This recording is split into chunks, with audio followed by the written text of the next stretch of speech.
1,00,000 మంది శివభక్తులతో కలిసి మహారుద్రాక్ష పూజలో పాల్గొనండి. వెంటనే కాల్ చేసి మీ పేరును నమోదు చేసుకోండి. అమెరికాలో ఉద్యోగం లేదా అమెరికాలో ఉండడం తుమ్మితే ఊడిపోయే ముక్కులా మారిపోతుంది రోజు రోజుకి. ఇండియా వెళ్ళి 60 రోజుల పైగా ఉంటే అమెరికాలోకి రానివ్వకుండా H1B వీసా ఉన్న వాళ్ళని కూడా వెనక్కి పంపిస్తున్నారనేది ఇప్పుడు సారాంశం.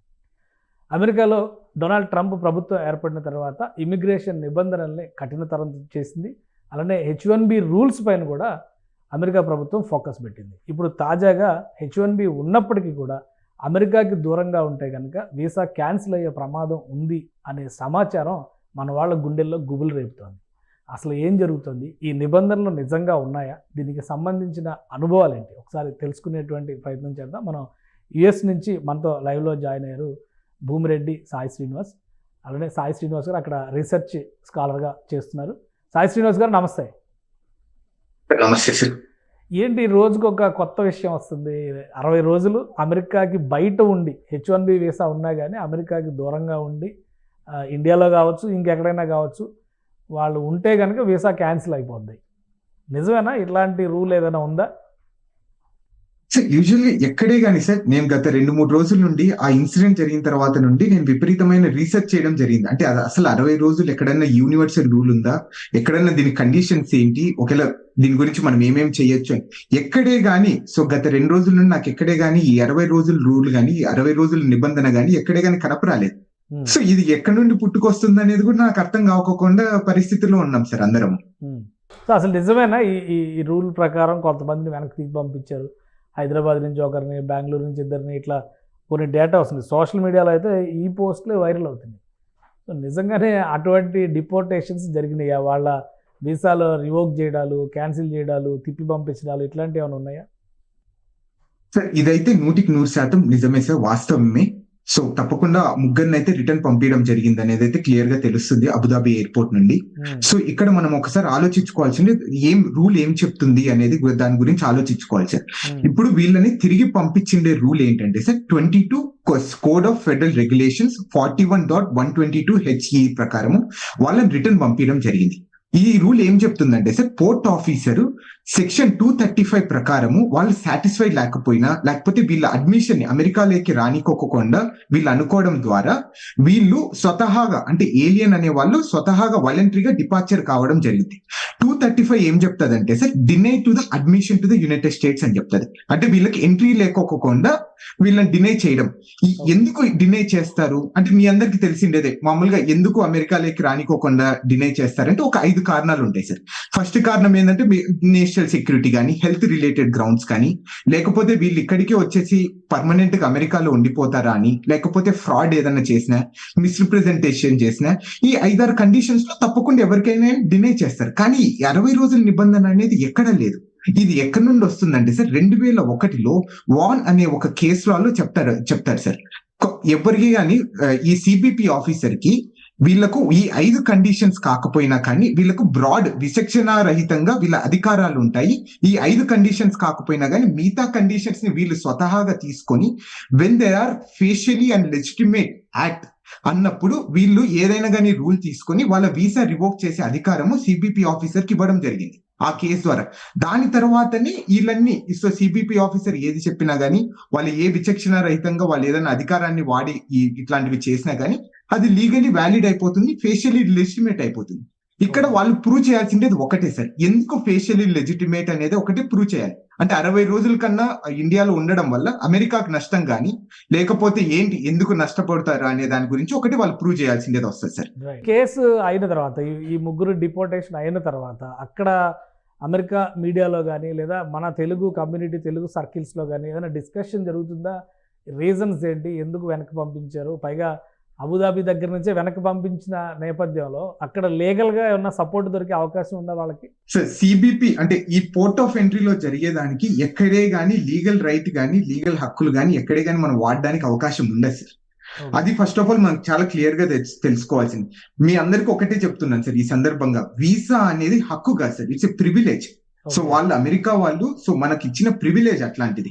సో అందరు ఏమనుకుంటారు, మనకు వీసా ఉంటే మనం డైరెక్ట్ గా అమెరికాకి వెళ్ళిపోవచ్చు, కానీ ఎక్కడే కానీ అది లేదు.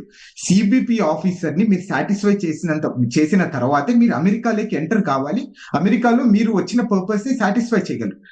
దాని తర్వాతే మీరు ఏదైనా చేయగలరు తప్ప మీకు వీసా వచ్చినంత మాత్రం మీరు అమెరికాకు వచ్చేసి మాకు అధికారాలు ఉన్నాయి, హక్కులు ఉన్నాయనే దానికైతే అసలు లేదు సార్. ఇక్కడ ఇంకొకటి ఏంటంటే, మీరు మంచి ఒక క్వశ్చన్ అడిగారు, అంటే ఏమన్నా మనం కోర్టుకి వెళ్ళే అవకాశం ఉందా, ఏదైనా లీగల్ రైట్స్ ఉంటాయి అని. ఇక్కడ పోర్ట్ ఆఫ్ ఎంట్రీలో జరిగేదానికి ఎక్కడే గానీ లీగల్ రైట్స్ అనేది ఎక్కడ లేదు సార్. ఇది కంప్లీట్ గా ఎక్సెప్షన్. దీనికి ఎక్కడే గానీ జ్యుడిషియల్ రివ్యూ గానీ మీరు కోర్టుకి వెళ్ళి మా హక్కులు కాల రాస్తున్నారు వీళ్ళు అనే దానికి అసలు లేదు. ఎందుకంటే వీసా అనేది ఒక హక్కు కాదు, ఇట్స్ ప్రివిలేజ్. అది క్లియర్ గా చెప్పడం జరుగుతుంది సార్. కానీ అంటే ఇప్పుడు మరి వాళ్ళు ప్రాజెక్టుల మధ్యలో ఉండొచ్చు, ఆల్రెడీ కొన్ని కమిట్మెంట్స్ ఉండొచ్చు, అక్కడ కొంతకాలం ఉండి బయటకు వచ్చిన వాళ్ళు అయి ఉండొచ్చు. సో వాళ్ళ ప్రయోజనాలు కూడా ప్రొటెక్ట్ చేయాల్సినటువంటి అవసరం ఉంటుంది కదా. ఇది ఆ రకమైనటువంటి అవకాశం ఏమీ లేదా? అంటే ఆ రకమైన అవకాశం అయితే ప్రస్తుతానికైతే ఎక్కడ కనపరావడం లేదు సార్. అంటే ఇక్కడ మీరు క్లియర్ గా చూసుకుంటారు, అంటే ఇప్పుడు ఫర్ ఎగ్జాంపుల్ ఇప్పుడు ఏదైనా ఎమర్జెన్సీ ఉండి, ఫ్యామిలీ ఎమర్జెన్సీ ఉండి, ఎవరన్నా చావు బతుకుల్లో ఉండడం, లేకపోతే మనకి ఏదైనా యాక్సిడెంట్ జరిగి ఇండియాలో మనము దాన్ని రికవర్ కావడానికి 6-7 నెలలు టైం పడుతుంది. ఆ టైంలో పరిస్థితులు కూడా వీళ్ళు ఆలోచించుకోకుండా, ఈ ఎమర్జెన్సీ సిచ్యువేషన్స్ కూడా వీళ్ళు చూసుకోకుండా ఇలా వీసాని రివోక్ చేయడం అనేది నాకైతే కరెక్ట్ అనిపించడం లేదు. అండ్ వాళ్ళు క్లియర్ గా చెప్తున్నారు, ఆ ముగ్గురు, మాకు ఎమర్జెన్సీ క్లియర్ గా ఉంది, మాకు ఎమర్జెన్సీ మా ఫ్యామిలీ ఇష్యూస్ లేకపోతే హెల్త్ ఇష్యూస్, ఆ క్లియర్ గా రీజన్స్ వీళ్ళ దగ్గర డాక్యుమెంటేషన్ ఉన్నా గానీ వీసా రిజెక్ట్ చేశారు అంటే వాళ్ళు ఎంత డిస్క్రిషన్, ఆ విచక్షణ రహిత ఆ అధికారాన్ని ఎలా ఉపయోగిస్తున్నారు అని కూడా ఒకసారి మనము ఎవాల్యుయేట్ చేసుకొని మనం కూడా కొంచెం కేర్ఫుల్ గా ఉండడం చాలా బెటర్ సార్. అట్లనే ఇంకొకటి ఏంటంటే, ఒకవేళ మీకు అట్లాంటి సిచ్యువేషన్స్ వస్తే మీరు H1B పిటిషన్ ని విత్డ్రా చేసుకొని మళ్ళీ మీరు ఫ్యూచర్ లో రావడానికి అవకాశం ఉంటుంది. ఇప్పుడు ఫర్ ఎగ్జాంపుల్ ఈ సిచ్యువేషన్ లో కూడా సార్, ఇక్కడ ఎక్కడే కానీ వాళ్ళు స్వతహాగా వాలంటరీగా డిపార్చర్ అయ్యారు కాబట్టి నో ఇష్యూస్.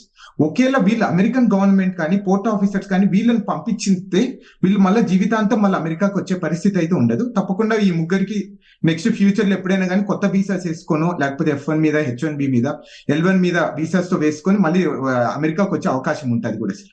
కానీ ఇప్పుడు ఆ కంపెనీస్ ఎవరైతే ఈ H1B ప్రొవైడ్ చేశారో ఆ కంపెనీస్ వీళ్ళ తరపున అవకాశం కల్పించడానికి కానీ, లేదా అక్కడ అథారిటీస్ని రిక్వెస్ట్ చేయడానికి కానీ స్కోప్ ఏమైనా ఉంటుందా? ఇంకా ఈ చాప్టర్ క్లోజ్ అయిపోయినట్టే అనుకోవాలా?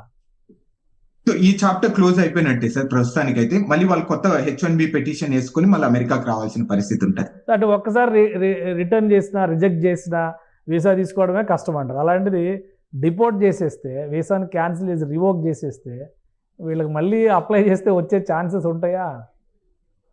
అదే సార్, ఇక్కడ కొంచెం ఒక లూప్ అనేది ఇక్కడ ఉంది సార్. ఇక్కడ ఏంటంటే వాళ్ళు వాలంటరీగా డిపార్చర్ అయ్యారు, అంటే వాళ్ళు డినై చేసిన తర్వాత వీళ్ళు స్వతహాగా వద్దొద్దు మాకేం చేయకండి, మేమే వెళ్ళిపోతాం మా ఇండియాకి అనేది వాళ్ళు చాలా తెలివిగా చేయడం జరిగింది. అంటే సో దాని ద్వారా ఏమైపోతుంది అంటే నెక్స్ట్ ఫ్యూచర్ లో వచ్చే అవకాశం ఉంటుంది.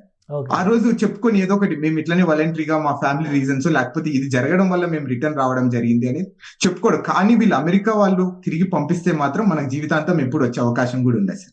రైట్. అంటే ఇప్పుడున్న సిచ్యుయేషన్లో మీరు ఇచ్చేటువంటి సలహా ఏంటి? ఒకవైపు ఈ డ్రీమ్ అయితే చెల్లా చెదిరైపోతుంది అనేటువంటి ఆందోళన ఉంది, ఇంకోవైపు నుంచి అమెరికాలో ఉన్న భారతీయులు కానీ, అమెరికాలో జరుగుతున్నటువంటి పరిణామాలు కానీ, మళ్ళీ అమెరికా రావాలి అనేటువంటి కళ ఇక కలగానే మిగిలిపోద్ది అనుకునేటువంటి వాళ్ళకి మీరు ఏం చెప్తారు? సార్ ఇప్పుడు ప్రస్తుతానికి అయితే మనం ఈ H1B వాళ్ళు ఎవరైనా కానీ ఎక్కడే కానీ ఈ రూల్ లేదు అనేది డిస్కషన్ దాన్ని పక్కన పెడితే, సో మీ అందరికీ ఒకటే నేను విజ్ఞప్తి చేస్తున్నాను. సో ఈ సందర్భంగా 60 రోజుల కన్నా ఎక్కువ ఎవరైనా కానీ ఇండియాలో ఉన్నా కానీ, సో వాళ్ళందరూ 60 రోజుల లోపలే ఏదైనా కానీ ఈ వెకేషన్స్ కానీ ఇవన్నీ పూర్తి చేసుకుని 60 రోజుల లోపలే అమెరికాకి రావడం జరుగుతుంది. అలా వస్తేనే కొంచెం మనం సేఫ్ గా ఉంటాం. అలానే ప్రాపర్ డాక్యుమెంటేషన్ అనేది పెట్టుకోవడం అనేది నా సజెషన్. అంటే ఒక అటార్నీ దగ్గర నుండి కానీ, లేకపోతే మీ ఎంప్లాయర్ దగ్గర నుండి కానీ, అలానే మీ పే స్లిప్స్ కానీ, మీకు శాలరీ పడే డబ్బులు కానీ, ఇవన్నీ క్లయింట్ రిలేషన్షిప్ కానీ, ఈ డాక్యుమెంటేషన్ ప్రాపర్ గా పెట్టుకున్న తర్వాత మీ అటార్నీని, మీ ఎంప్లాయర్ ని కన్సల్ట్ అయిన తర్వాతే మీరు ఈ ట్రావెల్ ప్లాన్స్ కానీ, ఈ పోవడం కానీ రావడం కానీ చేస్తే చాలా బెటర్ గా ఉంటుందని అయితే నా విజ్ఞప్తి సార్ అందరికి. రైట్. ఇక జాబ్స్ కోసం ట్రై చేసే వాళ్ళకి H1B అనేది ఇప్పుడు ఆల్రెడీ 2 అంశాలు చెప్తున్నారు. నంబర్ తగ్గిపోతుంది అంటున్నారు, రూల్స్ స్ట్రిక్ట్ చేస్తారంటున్నారు. సో ఇవి జరుగుతున్నటువంటి సందర్భంలో ఇండియా నుంచి జాబ్స్ కోసం ట్రై చేసే వాళ్ళు తీసుకోవాల్సినటువంటి జాగ్రత్తలు ఏంటి? సార్ ఇక్కడ ఎవరే గానీ అంటే నేను నెంబర్స్ ప్రకారం అయితే ఇక్కడ పెద్ద తగ్గినట్టు కూడా నాకైతే ఎక్కడ కనపడడం లేదు సార్. ఎన్ని రూల్స్ ఎక్కువ స్ట్రిక్ట్ చేస్తున్నారో ఆ నెంబర్స్ పెరుగుతున్నాయి. నాకు అదే అర్థం కావడం లేదు నెంబర్స్ ప్రకారం చూసుకుంటే. లాస్ట్ టైం కి ఈ టైం కి అంటే 1,00,000 H1B పిటిషన్స్ తగ్గిపోయాయి అంతే. సో ఇవన్నీ ఏంటి, 1,00,000 ఏంటంటే నాకు తెలిసిన వరకు కొంచెం దొంగగా వచ్చే వాళ్ళు, లేకపోతే సో వివిధ రకాలుగా ఏదైనా స్కామ్స్ చేసి రావాలనుకున్న వాళ్ళు కొంచెం తగ్గినట్టు ఉన్నారు తప్ప ఎక్కడే గానీ సో ఈ ఇంకా అమెరికన్ డ్రీమ్ అయితే నిలబడి అయితే ఇంకా ఆ ఆలోచనలు అయితే ఉన్నారైతే నేనైతే అనుకుంటున్నాను సార్. అంటే ఇప్పుడు వచ్చే వాళ్ళకు కూడా తప్పకుండా చాలా కేర్ఫుల్ గా సో మీరు ఏదైనా కానీ ప్రాపర్ ప్లానింగ్ తో ప్రాపర్ జాబ్ తోనే అమెరికాకు వస్తేనే మీకు అవకాశాలు ఉంటాయి. సో ఏదైనా కానీ ఒక ముందులాగా సో దొంగ సర్టిఫికేట్స్ పెట్టుకోను, లేకపోతే మీరు మొన్న చూసింటారు ఆల్మోస్ట్ సుమారు 5 మందిని మన హైదరాబాద్ లో అరెస్ట్ చేయడం జరిగింది దొంగ సర్టిఫికేట్స్ పెట్టుకున్నారని. అలాంటివి వచ్చే వాళ్ళకి మాత్రం అసలు అమెరికా అనేది కరెక్ట్ ప్లేస్ కాదు ఇప్పుడున్న పరిస్థితిలో.